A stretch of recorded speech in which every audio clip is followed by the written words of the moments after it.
Bismillahirrahmanirrahim. Assalamualaikum warahmatullahi taala wabarakatuh. Apa khabar semua sahabat? Bertemu lagi di channel Gadik Lobster. Kali ini Gadik Lobster akan melancong ke Indonesia, iaitu di Surabaya, Bromo, Malang, Tumpak Sewu. Kami berkumpul di KLIA 1 untuk menaiki pesawat MAS.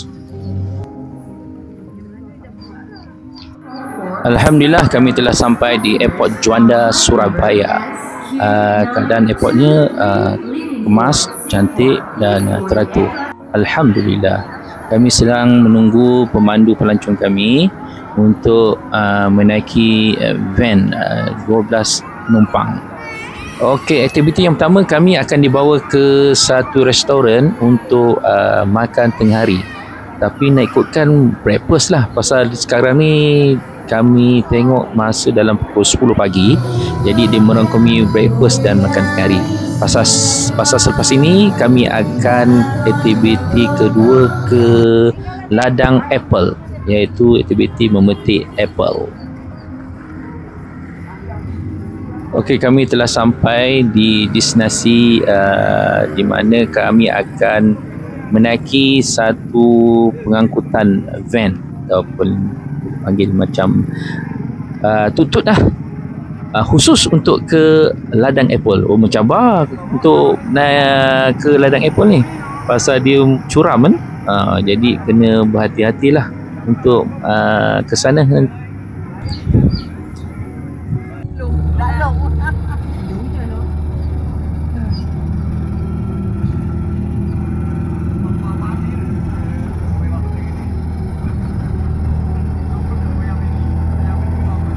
Alhamdulillah, kami telah sampai di ladang apple dan diberi penerangan oleh pemandu pelancong di sinilah. Iklim di sini dia sejuk kan, jadi sesuailah untuk tanaman apple. Pasal cuaca dia memang sesuai untuk penanaman apple. Ini dengan rasa masa manis buah apelnya. Dan ini buah apel terkondisi ready untuk dilakukan pemetikan, baik besar maupun kecil, semuanya siap untuk dipanen. Tinggal tangan kiri megang rantingnya, tangan kanan memutar bunyinya kayak gini. Jangan langsung ditarik. Ketika ini langsung ditarik, tunas ini patah, kedepannya nggak berbuah lagi ya. Ini buah apel dengan tingkat ketahanan sampai 20 hari. Semakin lama disimpan, menujunya ke arah warna kuning, rasa pun tambah manis lagi untuk dinikmati. Kami diberi izin untuk makan seberapa banyak yang boleh dimakan. Memang tak termakan lah. Macam-macam jenis ada yang manis, ada yang pahit, ada yang masam. Jadi makanlah seberapa banyak yang nak makan lah. Buka akak pakai iPhone je kak? Buka akak pakai iPhone je? Nak Jahidah.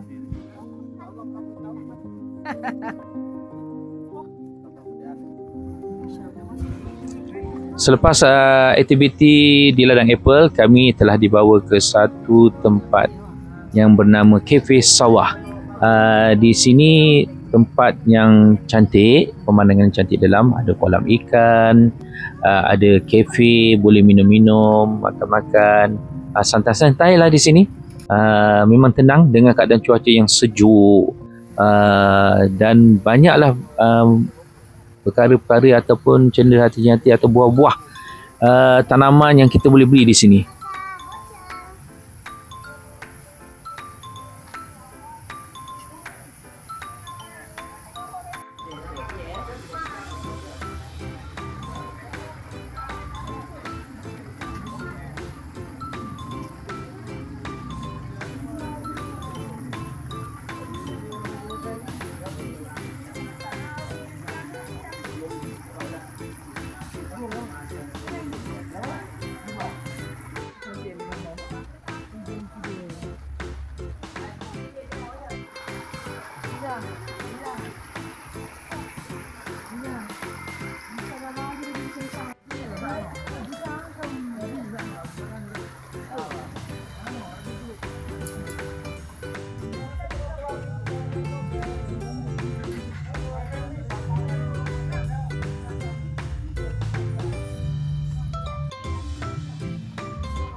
Selepas aktiviti di KP Sawah ini, kami akan dibawa ke satu restoran untuk makan malam dan perjalanannya mengambil masa hampir 2 jam. Oh, letih, memang letih badan. Makan malam di sini style grill lah, saya grill di satu restoran Pawon Bromo.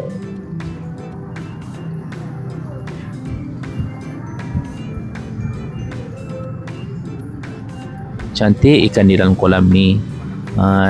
Tengok sedap tau makan ni. Oh, memang sedap. Mula ingatkan rasa macam tak berapa. Tengok pun alamak, bukan selera kita kan, bukan selera saya lah. Tapi bila dah makan, sedap pula. Selepas makan malam, kami dibawa ke satu resort Lawang Sari. Cantik pemandangan di sini.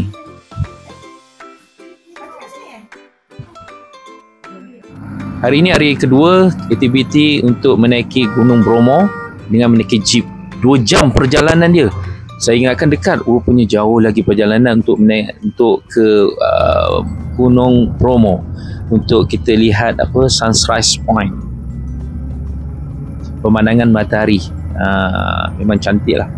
Pukul 2 pagi bergerak dan sampai di satu tempat sebelum menaiki ke puncak. Kami rehat dulu untuk solat subuh, makan-makan, panaskan badan. Sejuk tau di sini, memang sejuk.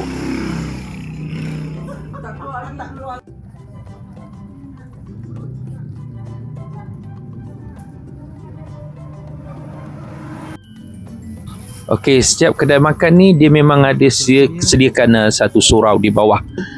Jadi kita boleh solat di mana-mana kedai ni memang disiapkan satu surau untuk kita solat. Mudahlah untuk kita mengerjakan solat subuh. Tempat ni namanya Lemah Pasar. Jadi untuk melihat pemandangan matahari terbit, jadi kena naiklah ke atas. Naik aja tangga, sama macam kami naik di sebelah kanan lah kami naik. Terus naik, mulakan ingatkan tinggi. Oh, tak tinggi sangat. Dalam 10 minit lah. 10 minit untuk menaiki tangga tu sampai ke puncak untuk melihat pemandangan terbit matahari. Memang indah, subhanallah.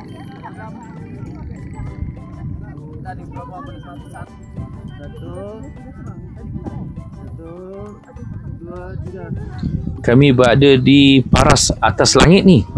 Paras Atas Langit Bukit King Kong nama dia. Untuk melihat kawah gunung berapi Bromo. Jadi kita bolehlah memorikan gambar-gambar di sini sebagai kenangan. Memang cantik pemandangan di sini. Subhanallah, memang cantik.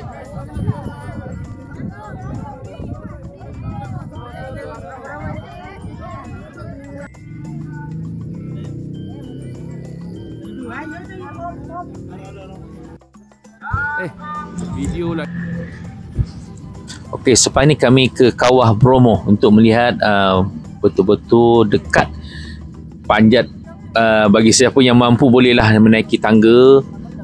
Dan di sini disediakan kuda. Macam saya ambil kuda lah untuk ke sana lebih kurang 2 km. Ni dah sampai di kaki Kawah Bromo. Jadi bagi sesiapa yang mampu bolehlah menaiki tangga yang tinggi, tapi kena berhati-hati pasal di bawah tu memang betul kawah gunung berapi berasap-asap. Tu dia yang nampak tangga tu kan. Bagi yang berkemampuan silalah menaiki tangga tu. Nasib baik dah biasa naik kuda, tak adalah penat. Jauh juga tau, nak patah balik 2 km. Selepas ke Kawah Bromo, kami dibawa ke Pasir Berbisik. Dengar kata bila angin lalu terdengar suara pasir lah. Deruan pasir tu yang dipanggil Pasir Berbisik.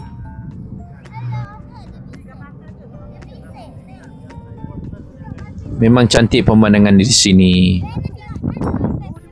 Jadi kita bergambarlah di sini, melihat kaki-kaki gunung, kaki-kaki bukit, kawah gunung berapi. Selepas itu kami ke Bukit Teletubbies, lebih kurang dalam 15 minit lah berjalan daripada Pasir Berbisik tu ke Bukit Teletubbies. Di sini ada disediakan tandas, jadi bolehlah melepaskan hajat. Bayar dia RM5,000. Cantik pemandangan di Bukit Teletubbies ni, memang cantik. Sejuk, masih sejuk lagi di sini. Masih sejuk lagi.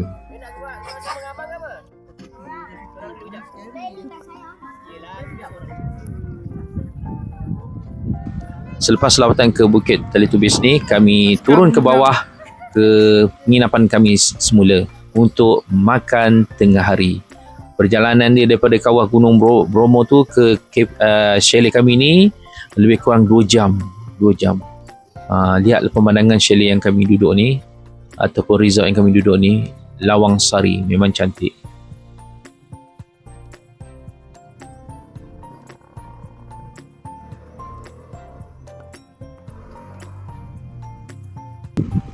Okey, selepas makan tengah hari ataupun breakfast, lebih kurang dalam pukul 10 jugalah, kami akan turun ke bawah ke satu lagi destinasi lawatan kami, iaitu Kampung Warna Jordipan. Di sini kampungnya semua ada kala-kala lah disumbangkan oleh satu orang dermawan. Dia bagi sumbangan cat tau, untuk cat semua bumbung-bumbung ataupun tembok-tembok rumah kampung di sini.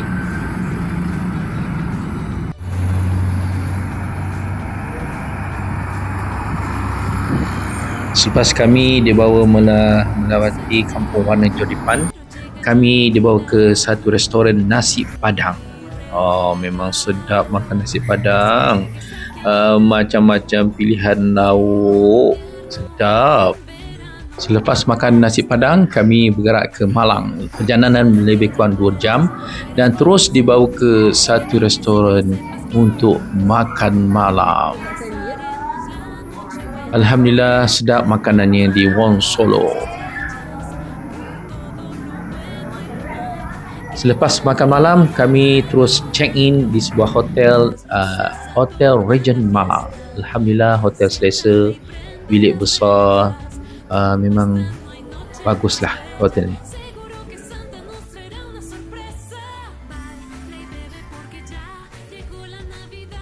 Ini hari adalah hari ketiga kami berada di Surabaya, di Malang. Kami breakfast dulu sebelum menjalankan aktiviti pada hari ini, iaitu kami akan pergi ke Tumpak Sewu Waterworld ataupun air terjun Tumpak Sewu. Perjalanannya memakan masa lebih kurang 2 jam juga, 2 jam lebih dan kami telah sampai di air terjun Tumpak Sewu.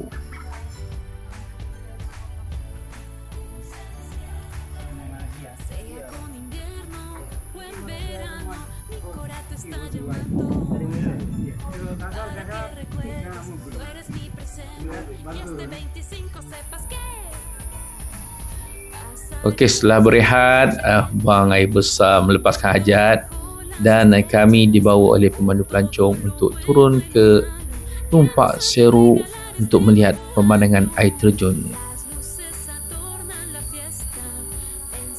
Jadi kena hati-hatilah semasa menuruni bukit ataupun tangga-tangga yang disediakan.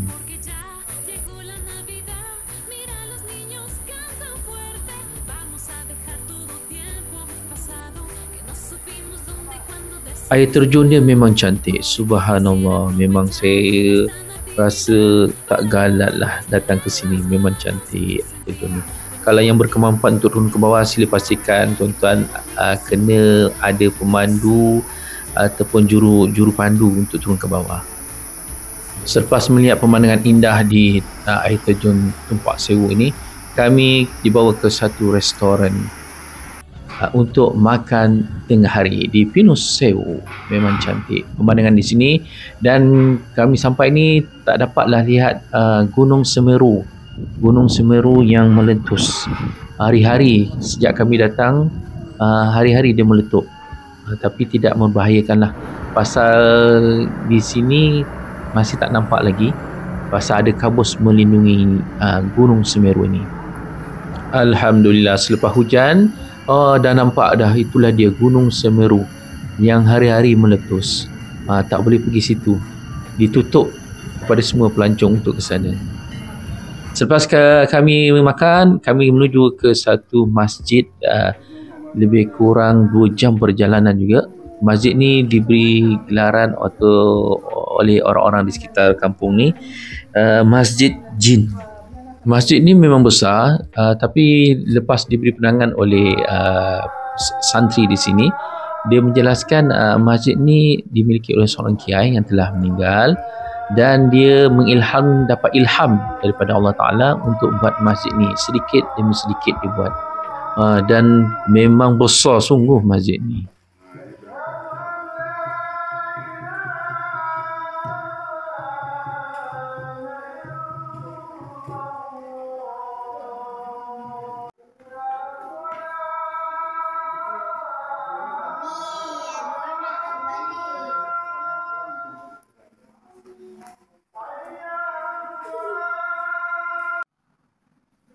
Apa yang saya lihat di masjid ni kebanyakannya kepada kerohanian.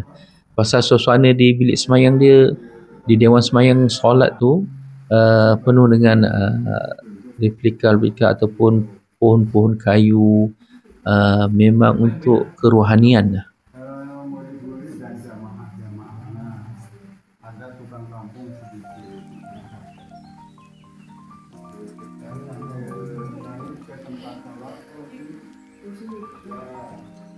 Mulai dirintisnya 63. Kalau ini di model stalakitnya sekitar tahun 2005. Ini nuansa ini. Dan lantai 3 ruang akuarium.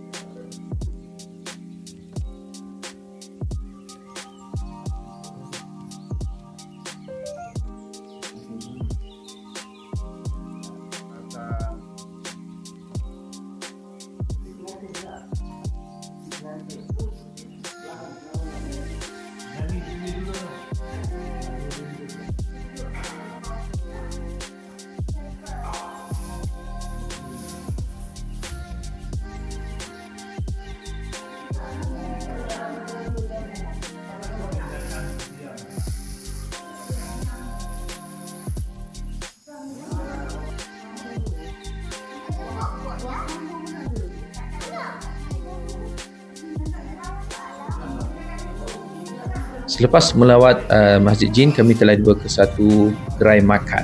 Di sini macam-macam pilihan lah. Makan lah apa yang kita nak makan. Alhamdulillah, hari ini hari keempat selepas breakfast. So, sarapan kami dibawa ke gedung membeli belah. Shopping lah, orang perempuan suka shopping kan. Banyak tempat shopping di sini.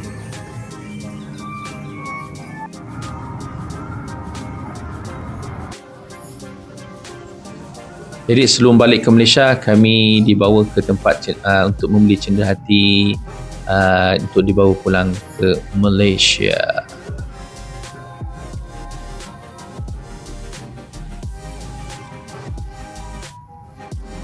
Selesai sudah membeli cenderahati, kami bergerak ke airport Juanda di Surabaya, Malang. Perjalanan dari Malang ke Juanda lebih kurang 2 jam perjalanan. Alhamdulillah dah naik atas kapal terbang untuk balik ke Malaysia. Jangan lupa sahabat, like and subscribe channel saya. Kita jumpa di lain waktu. Assalamualaikum warahmatullahi wabarakatuh.